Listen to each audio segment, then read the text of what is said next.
All right, here we go. Welcome into the Rocky Top Insider Instant Reaction Show. And Ryan, I'm going to start right here. Normally, when we do these instant reactions, there's a field goal right there. There's a couple of big posts. There's one right there as well. Tonight, there is not on either side. They have been taken down. Man, they might be halfway to Farragut right now, because tonight was the night that Tennessee defeated Alabama for the first time in 15 years. They were 0-15 under the Saban administration, but tonight that all changed. What's your reaction? What can you have? I mean, I think it has to be the resilience of this Tennessee team.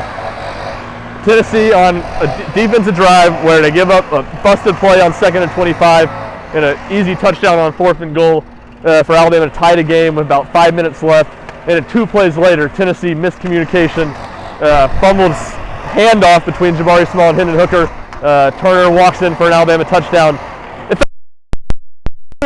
You felt like Tennessee's offense was good enough to go down and score. But you've seen this story before. Yes, and at the same time, it felt like even if Tennessee goes down and scores, the defense isn't going to get a stop. Alabama had been moving the ball so well.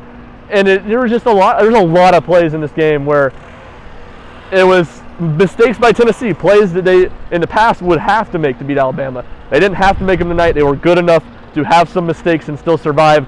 Obviously a backbreaker, and I think the resilience of this team, Josh Heupel talked about it, their ability to snap and clear when they get to the sideline. It's all in the rear view. I think that stands out in a game that flipped and back and forth, and even back and forth quite a bit in the last 30 seconds. Yeah, and I think that kind of mindset, that mentality is no better evidenced by what Josh Heupel said in his postgame about kicker Chase McGrath. He said, hey, after he missed that extra point right here in the end zone, he kind of was on the bench, right? Sitting by himself.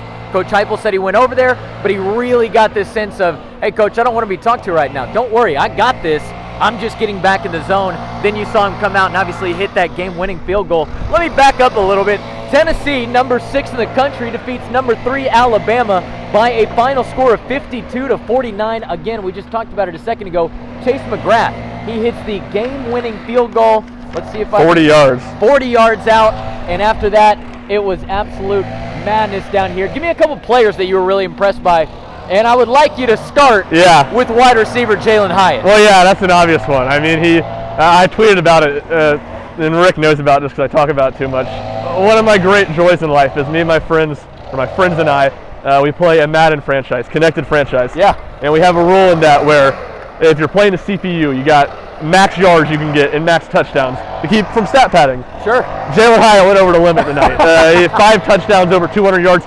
He was the first player ever against Nick Saban, an Alabama coach team, to have 3 touchdowns over 100 yards. He had 5 touchdowns and over 200 yards. Yeah. He was phenomenal. And on a day where Brew McCoy was really quiet, he had a catch on Tennessee's first play offensively, and on their last play offensively, Ramel Keaton, he had some catches, but not a huge game. It was Jalin Hyatt who had chunk play after chunk play. I think 3 touchdowns over 30 yards, 2 of them over 70 yards. He was phenomenal. I mean, there was so much talk about him from spring practice into fall practice, and I think Hyatt was very poised, and he said, I haven't done anything. I haven't showed on the field. And that was even after a good couple games to start the season. He said, I haven't proved anything. He proved a lot tonight. He torched Alabama's secondary for a massive, massive night. Yeah, no doubt about it. And I want to kind of add in a couple of guys to that group. Hey, I was really impressed with Tennessee's running back room. Yeah. You look at the final stats, it looks like they had 39 rushes for 182 yards. And you might be thinking to yourself, wow, Tennessee really was good on the ground. Maybe they weren't as good through the air. No. Hendon Hooker had 385 yards passing. He had 5 touchdowns. And Ryan, the craziest thing that I think about going back to this game, it wasn't even an overtime. No. Right? There wasn't even a fifth quarter that was used to kind of pad some of these stats. I think you're really looking at this Tennessee offense, the components that it has. Receivers in Jalin Hyatt and Brew McCoy, who have really helped lead Tennessee to 3 top 25 wins in the absence of Cedric Tillman. Then you bring back Cedric Tillman, an all SEC wide receiver for the preseason. He's fantastic. You add in Hendon Hooker, a Heisman caliber candidate right now, and then you kind of round that thing out with the running back room and the offensive line, which have been very, very impressive this year. I look at these stats, and I think the stats tell a truthful story, right, about just the productivity on the ground. Yeah, they did, and I think you have to give tons of kudos to Tennessee's offensive line, No doubt. which has been better than I ever could have expected this season. And that's from the 4 guys that are returning who have made tangible improvements, and Tennessee's run game is so much better than it was a year ago. No doubt. And then that goes to Gerald Mincy and Jeremiah Crawford, who battled it out throughout fall camp. They're both getting opportunities, and they're both playing at a really high level. Alabama, the best pass rush in the country. Hendon Hooker just sacked 1 time tonight. He was pressured a few more times. He has good pocket awareness. He knew when to get out of there a few times. So not to say that Alabama never pressured him. Tennessee's offensive line was really good. You mentioned the running team stats. They stayed ahead of the sticks. I wrote about it as a key this week. Tennessee needs to stay out of 3rd and long. They did a really good job of that, and the Tennessee offensive line continues to be really impressive, and his offense is just phenomenal. I mean, there's not much else to be said. I couldn't agree more. Any other kind of takeaways on the game so far?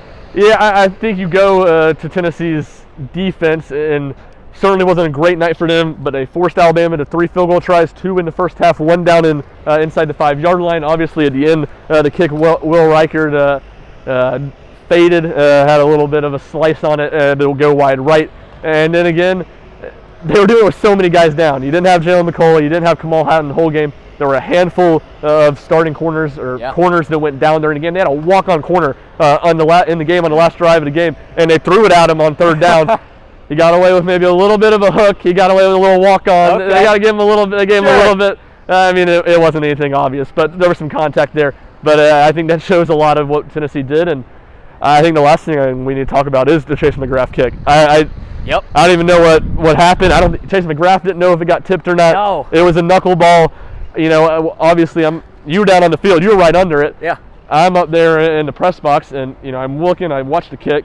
I mean, there's no way that kick's going in. How bad it looked. And then, as you always do, because we're in the middle of the field, I turn in to look at the fans, and they erupt, and I couldn't believe it went in. See the replay, it went about 41 yards. He only needed 40 yards for it to be good, and it was right down the middle. So a big-time kick for Chase McGrath, especially after the missed PAT earlier. Absolutely. Somebody asked Chase McGrath during the press conference, they said, hey, right when that ball came off your foot, did you feel like it was good? Did you have a little bit of hesitation? I can't really remember what his answer was, but let me tell you, I had a little bit of hesitation about whether that thing was going to go in or not. You're right. Well, I guess wherever the field goal was at one point right there, I was right under it and kind of the right, so you saw kind of the knuckleball come off. You could tell it was going to be a duck. For me, I did feel like it was going to be straight, and McGrath did say that. But really the distance, what was the problem? I kind of even wondered if it was going to trickle in, right? Maybe even hit the post to some degree. But you're right, that kick goes in, and I think with McGrath, he gets it through the uprights, and you're good to go. At the end that's all that matters. That's your job, right? Yeah. That was your job. And so, again, for him to come back after the missed PAT, just a really tremendous job. But, Ryan, kind of going off of that, for my last thought on the game, it was truly a remarkable moment, a remarkable collection of moments, what it turned out to be, considering how often Tennessee had to get on the PA system and say, hey, excuse me, everybody, please get off our field. But it really was. I mean, I remember that kick going through, me turning around, and already 3 people were going by me. Then I turned back around again, and Henry To'oTo'o and other Alabama players are sprinting into the locker room.